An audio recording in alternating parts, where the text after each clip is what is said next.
एक समय की बात है कि कबूतरों का एक दल आसमान में भोजन की तलाश में उड़ता हुआ जा रहा था। गलती से वह दल भटक कर ऐसे प्रदेश के ऊपर से गुजरा जहां भयंकर अकाल पड़ा था। कबूतरों का सरदार चिंतित था। कबूतरों के शरीर की शक्ति समाप्त होती जा रही थी। शीघ्र ही कुछ दाना मिलना जरूरी था। दल का युवा कबूतर सबसे नीचे उड़ रहा था। भोजन नजर आने पर उसे ही बाकी दल को सूचित करना था। बहुत समय उड़ने के बाद कहीं वह सूखाग्रस्त क्षेत्र से बाहर आया। नीचे हरियाली नजर आने लगी तो भोजन मिलने की उम्मीद बनी। युवा कबूतर और नीचे उड़ान भरने लगा। तभी उसे नीचे खेत में बहुत सारा अन्न बिखरा नजर आया। चाचा, नीचे एक खेत में बहुत सारा दाना बिखरा पड़ा है, हम सबका पेट भर जाएगा।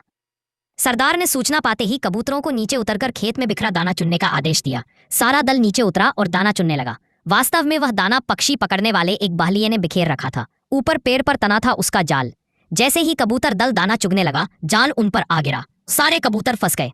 कबूतरों के सरदार ने माथा पीटा। ओह, यह तो हमें फंसाने के लिए फैलाया गया जाल था। भूख ने मेरी अक्ल पर पर्दा डाल दिया था। मुझे सोचना चाहिए था कि इतना अन्न बिखरा होने का कोई मतलब है। अब पछताए होत क्या। जब चिड़िया चुग गई खेत, एक कबूतर रोने लगा, हम सब मारे जाएंगे। बाकी कबूतर तो हिम्मत हार बैठे थे, पर सरदार गहरी सोच में डूबा था।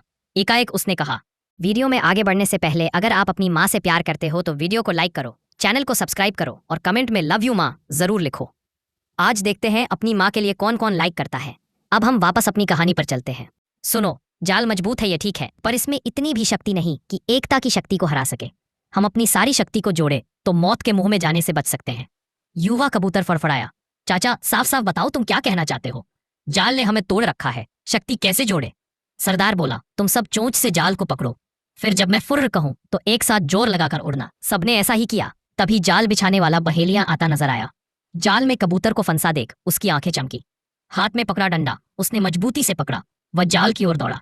बहेलिया जाल से कुछ ही दूर था कि कबूतरों का सरदार बोला, फुर्र। सारे कबूतर एक साथ जोर लगाकर उड़े तो पूरा जाल हवा में ऊपर उठा और सारे कबूतर जाल को लेकर ही उड़ने लगे। कबूतरों को जाल सहित उड़ते देखकर बहेलिया अवाक रह गया। कुछ संभला तो जाल के पीछे दौड़ने लगा।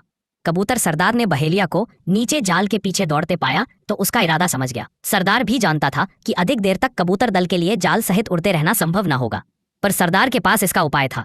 निकट ही एक पहाड़ी पर बिल बनाकर उसका एक चूहा मित्र रहता था। सरदार ने कबूतरों को तेजी से उस पहाड़ी की ओर उड़ने का आदेश दिया। पहाड़ी पर पहुंचते ही सरदार का संकेत पाकर जाल समेत कबूतर चूहे के बिल के निकट उतरे। सरदार ने मित्र चूहे को आवाज दी। सरदार ने संक्षेप में चूहे को सारी घटना बताई और जाल काटकर उन्हें आजाद करने के लिए कहा। कुछ ही देर में चूहे ने वह जाल काट दिया। सरदार ने अपने मित्र चूहे को धन्यवाद दिया और सारा कबूतर दल आकाश की ओर आजादी की उड़ान भरने लगा।